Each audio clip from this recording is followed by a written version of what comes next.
Students, हमने पिछले video में पढ़ा था अनुवाणी हिंदी में प्रथम अध्याय संतवाणी। और संतवाणी में कबीरदास जी के दोहे चल रहे थे। कबीरदास जी के दोहे चल रहे थे जिसमें हमने अध्ययन कर लिया था 5 दोहों का।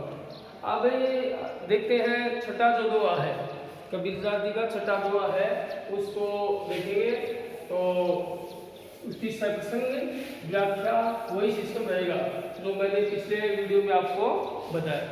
तो मारिया छठा दोहा है, मारिया छठा दोहा है ये, मारिया आशा सापनी, मारिया आशा सापनी, मारिये आशा सापनी जिन दसिया संसार, जिन दसिया संसार, ताकि औसत, ताकि औसत, ताकि औसत तोष है,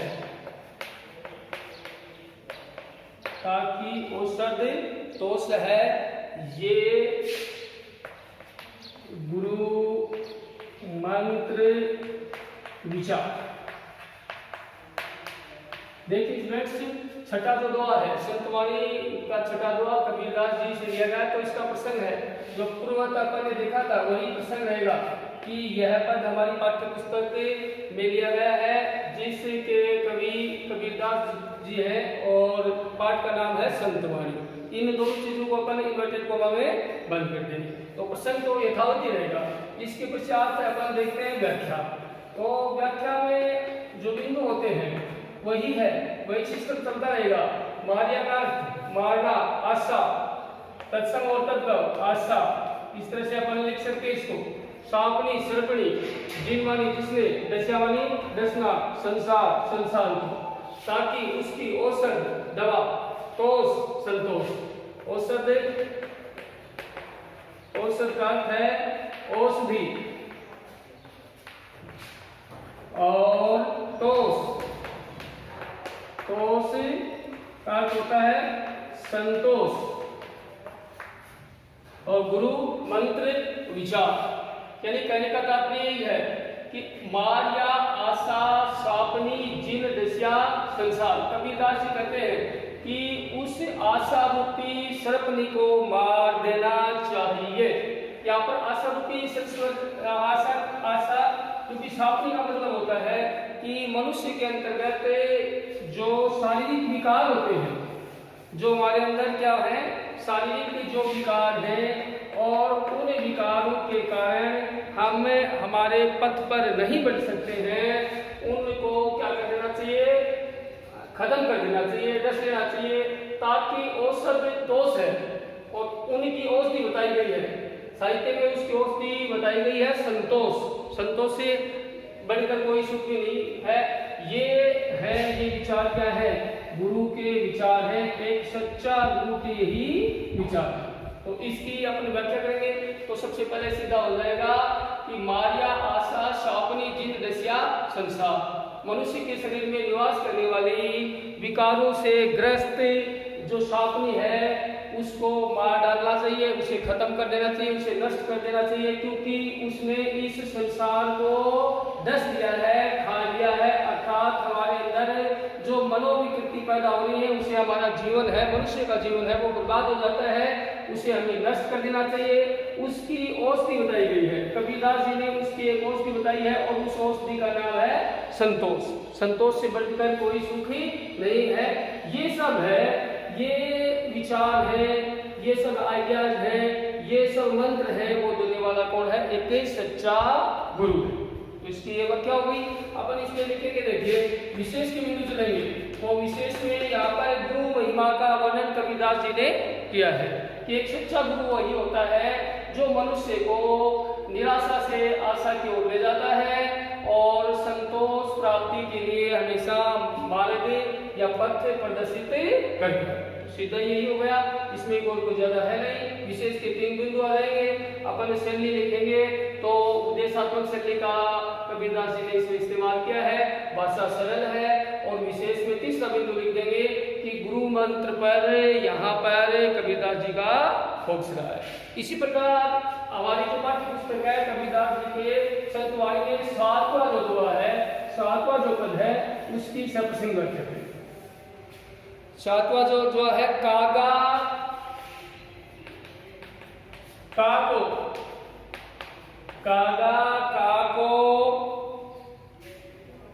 धन हरि, धन हरे, कागा काको धन हरे, कोयल काको दे, कोयल काको दे। दूसरी पंक्ति है मीठा शब्द, मीठा शब्द सुनाय, सुनाय के, मीठा शब्द सुनाय के जग अपनो कर ले, जग अपनो कर ले। वही बात आती है प्रसंग की। तो प्रस्तुत पद है वो कबीरदास जी द्वारा रचित संत वाणी से उद्धृत है, लिया गया है कि और इसमें कबीरदास जी हैं वो बता रहे हैं किसके बारे में, वाणी के बारे में, कि मनुष्य की वाणी है उस पर संयम होना चाहिए, उसकी वाणी मधुर होनी चाहिए, उस संयम होना चाहिए, उसमें उसकी वाणी में एक उपदेशात्मक शैली और लोगों को कुछ दे सके ऐसा उसके अंदर मिठास होना चाहिए। तो पहला इसका प्रसंग आ जाएगा, इसके पश्चात अपन क्या करेंगे, वही बिंदु हो जाएंगे व्याख्या में। कागा गाते कौवा, सीधा है कौवा, और काको किसका, धन हरे, धन लेता है, यानी जो पक्षी कौवा है वो कबीरदास जी कहते हैं कि पक्षी कौवा किसी का धन नहीं चुराता है। कोयल काको दे, और कोयल कभी किसी को धन देती नहीं है।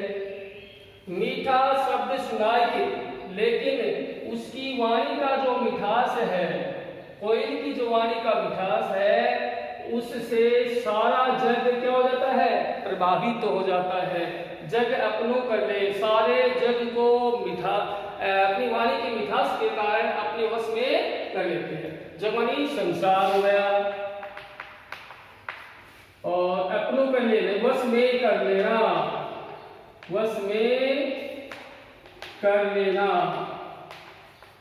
तो यहां पर उदाहरण के माध्यम से कबीरदास जी कौवा और कोयल के उदाहरण के माध्यम से यह बात स्पष्ट कर रहे हैं कि मनुष्य की वाणी में मिठास होना चाहिए। जिस प्रकार कौवा बोलता है तो उसका लोग क्या करते हैं, सभी अपमान करते हैं, लेकिन कोयल जब बोलती है तो लोग उसकी मधुर आवाज को सुनते हैं, उसका गुणगान करते हैं। इसी प्रकार यहाँ पर कौवे और कोयल के स्वभाव में अंतर है, कौवा और कोयल के स्वभाव में अंतर। अब विशेष के बिंदु आ जाएंगे, इसमें विशेष का वही आ जाएगा कि उदाहरण अलंकार का यहाँ पर जो प्रयोग है वो कवि कर रहा है। यहाँ पर वाणी का संदेश कबीरदास जी है वो प्रेषित कर रहे हैं। तीसरा बिंदु है भाषा सरल और शैली प्रभाव पूर्ण शैली का इस्तेमाल इसमें किया गया है। और संदेश की बात लिख सकते हैं तो चौथा बिंदु लगा सकते हैं विशेष में। यहाँ पर कबीरदास जी है वो मधुर वाणी का संदेश मनुष्य को प्रेषित कर रहे हैं। इसी प्रकार हमारा जो प्रथम अध्याय की संत वाणी का जो कबीरदास जी का जो बिंदु है वो कंप्लीट होता है। इसके बाद में आगे बढ़ते इसी क्रम में अपन इसी पाठ में संत वाणी के अगला बिंदु आता है वो है तुलसी का। अब तुलसीदास जी का जीवन परिचय है उसके बारे में अपन जानते हैं। और इसका जो पहला पद दिया है, तुलसी का जो पहला पद दिया है वो है काम क्रोध। तुलसी का पहला पद, तुलसीदास का पहला पद है काम क्रोध मद लोभ। काम क्रोध मद लोभ। काम क्रोध मद लोभ ग्रह सत्य दुख रूप। ग्रह सत्य दुख रूप। ते किम जानिए रघुपति। ते किमी जान ही रघुपति ही। रघुपति ही मूढ़ बरे भव को। मूढ़ बरे भव को, ये पहला पद है तुलसीदास जी का। हमारे अनुवादी हिंदी में पहला पद है काम, आसक्ति भावना, गंदे मनोविकार, क्रोध गुस्सा करना, मद नशा, लोभ और ग्रासत और सिर्फ घर पर निर्भर रहना, ये सब किसके रूप है? दुख के रूप है। किसके रूप होते हैं? दुख के। ते किमी जानिए, जो जानमान जानता है रघुपति, रघुपति भगवान श्री राम को। मूढ़, मूढ़ का होता है मूर्ख। बरे भव कु, संसार में, वो मानी कुआ, संसार रूपी कुएं में। और कौन? मूर्ख व्यक्ति। तो यहाँ पर मूर्ख व्यक्तियों के जो गुण है उसकी यहाँ पर तुलसीदास योजना कर रहे हैं कि काम क्रोध मद लोभ और घर पर आश्रित रहने वाले हैं वो व्यक्ति किसके रूप के समान है? दुख के रूप। यानी ये चीजें हैं वो मनुष्य को जीवन में दुख प्रदान करने वाली होती हैं। और इन चीजों से जो व्यक्ति छुटकारा पा लेता है वो सच्चे अर्थ में किसको प्राप्त कर लेता है? श्री राम को प्राप्त कर लेता है। तो यहाँ पर तुलसीदास जी बता रहे हैं कि यह संसार है वो उस कुएं के समान है, उस मूर्ख लोगों के, यानी कि संसार है वो मूर्ख लोगों का बताया गया है जो काम क्रोध मद लोभ और ग्रह आश्रित पर डिपेंड रहते हैं और अपने जीवन को दुखी बनाकर और अपना जीवन है वो नष्ट कर लेते हैं। तो सीधी बात हो गई, प्रसंग हो गया। और इसके बाद में विशेष की बात आती है और विशेष में लिख देंगे कि यहाँ पर संसार को मूर्खों की संगति बताई है और अगर मनुष्य को अपने जीवन में कुछ पाना है, अपनी जो यश और कीर्ति को प्राप्त करनी है तो काम क्रोध मद लोभ इन दुराग्रहों से हमें बचना है। इसी क्रम में तुलसीदास जी का जो अगला दुआ है वो देखिए।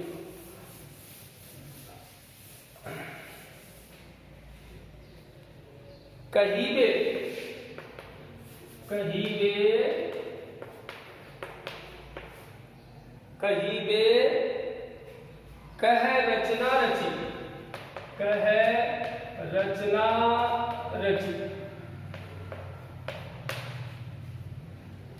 सुनी बे कह किए काम, सुनी बे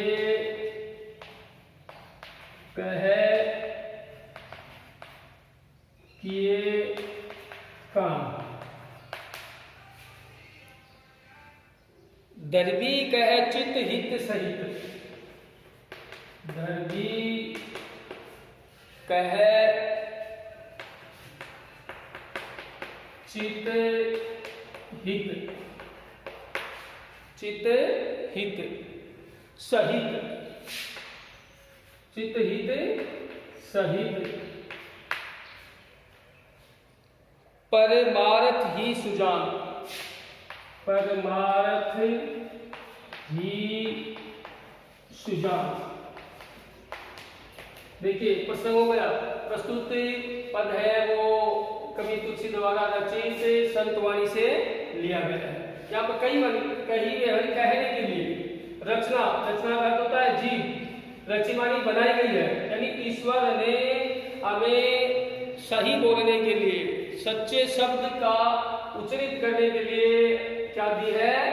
जीभ दी है। और सुनने के लिए, शास्त्र संबंधित बातें सुनने के लिए हमें क्या प्रदान किए ईश्वर ने? कान दिए हैं।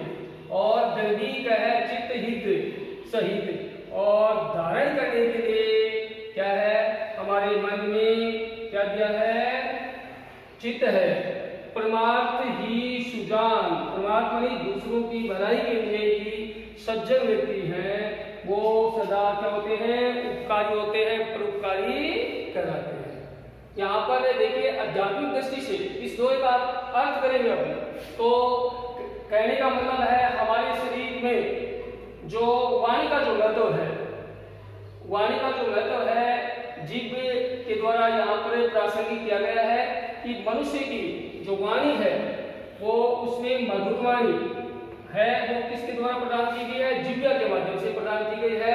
और कानों का सच्चा महत्व है कि हम वेद संबंध बातें हैं वो सुनेंगे और हमारे लिंग, हमारे चित्त में, हमारे मन में हितकारी विचारों को रखेंगे और सदा संत व्यक्तियों की बातें हैं वो जीवन में अपनाएंगे।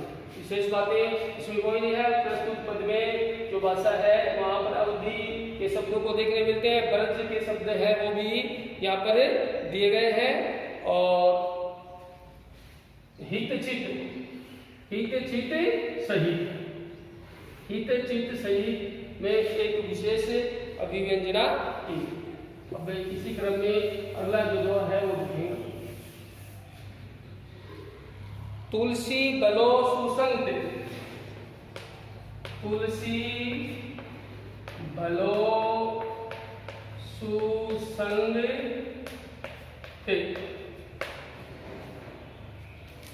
पोच कुसंगति सो, पोच कुसंगति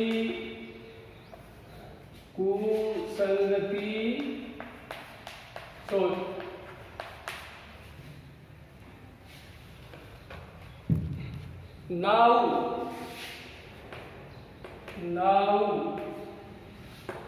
नाउ कीनरी के,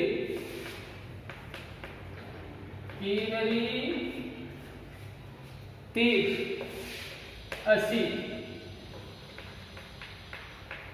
असी, नाउ कीनरी तीर असी। लो है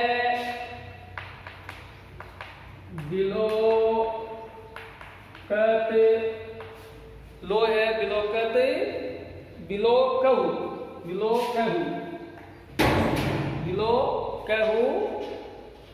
लो। कोई बात आती है प्रसंग की, तो प्रसंग इसमें सीधा ही हो गया कि प्रस्तुत पद है वो कवि तुलसीदास द्वारा रचित है और जो पाठ का नाम है वो संतवाणी है। यहाँ पर अपन कठिन शब्दावली के अंदर देखते हैं नाव का अर्थ होता है नाव, और कीनरी का अर्थ होता है वाणी, बोली।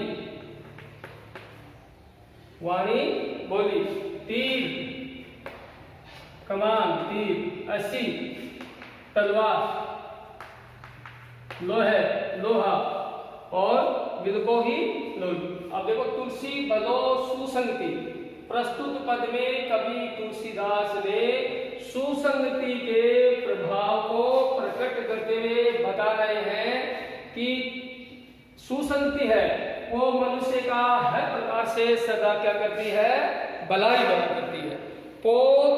पोच का अर्थ होता है बुरा, और कुसंगति है वो सदा मनुष्य का क्या करती है? बुरा करती है। पोच का अर्थ होता है बुरा, तो सुसंगति है वो मनुष्य का सदा भला करती है, और कुसंगति होती है वो सदा मनुष्य का बुरा करती है। नाव का अर्थ नाव, कीनरी का अर्थ वाणी, और तीर योद्धा जब अपने रण क्षेत्र में जाता है। असी वाणी तलवार, असी का होता है तलवार, और लोहु बिलोकहु। यहाँ पर देखिए उदाहरण अलंकार, बिल्को का अर्थ होता है देखकर। यहाँ पर देखिए जैसे अपन देखते हैं नाव, क्या देखते हैं? नाव जो मनुष्य को भवसागर पार करती है, अर्थात अपनी मंजिल तक पहुंचाने में नाव का है वो महत्वपूर्ण स्थान है। और तीर कमान, अस्सी तलवार, अस्सी का अर्थ होता है तलवार। ये सब किसके बने होते हैं? ये बने होते हैं लोहे के। किसके बने होते हैं? लोहे के। तो तीर है और अस्सी तलवार है, वो किसकी बनी होती है? लोहे की बनी होती है। लेकिन लोहे की बनने के पश्चात यहाँ पर अपन देखते हैं तो दोनों में अंतर है। एक जो लोहा है वो मनुष्य के संग क्या करता है? अपनी प्रभावशालिता के अंदर उसमें देखते हैं कि एक नाव है, उसका काम क्या हो गया? भवसागर पार करने का, मनुष्य को पार करने का। और वाणी का यहाँ पर भावार्थ में अपन लेंगे वीणा। क्या लेंगे? वीणा से जो वाणी निकलती है, जैसे वीणा के जो तार होते हैं वो भी किसके बने होते हैं? लोहे के बने होते हैं। और वीणा के जो तार है वो भी लोहे के बने होते हैं। और तीर है वो भी लोहे के बने होते हैं। और तलवार है वो भी क्या होते हैं? लोहे के बने होते हैं। और नाव में भी कहीं जैसे नाव की जो कील वगैरह होती है वो भी किसकी होती है? लोहे की होती है। किसकी होती है? लोहे की। लेकिन यहाँ पर नाव है, कील में लगा लोहा है वो उस भवसागर पार उतार देता है। तीर में लगा हुआ जो लोहा है वो सिर्फ क्या करता है? युद्ध क्षेत्र में ही काम आता है। तलवार है उससे हिंसा फैलती है। लेकिन देखते हैं कि किसकी संगति पाई? संगति के कारण, यानी लोहे ने संगति की नाव को है उसका वो जीवन सफल कर देती है। लोहे ने संगति की वीणा और वो लोगों को मधुर ध्वनि प्रदान करती है। लोहे ने संगति की तीर की और योद्धा है उसे शत्रु मारा जाता है, अर्थात उसमें संहारे की शक्ति आ जाती है। और लोहे ने संगति किसके साथ की? तलवार के साथ की। तो तलवार के साथ होने के कारण, संगति के कारण, और उसमें भी वो संहार का रूप ले लिया है। अगला जो बिंदु है इसी का छुटा हुआ जो शेष भाग है वो अगले पीरियड में करेंगे। धन्यवाद।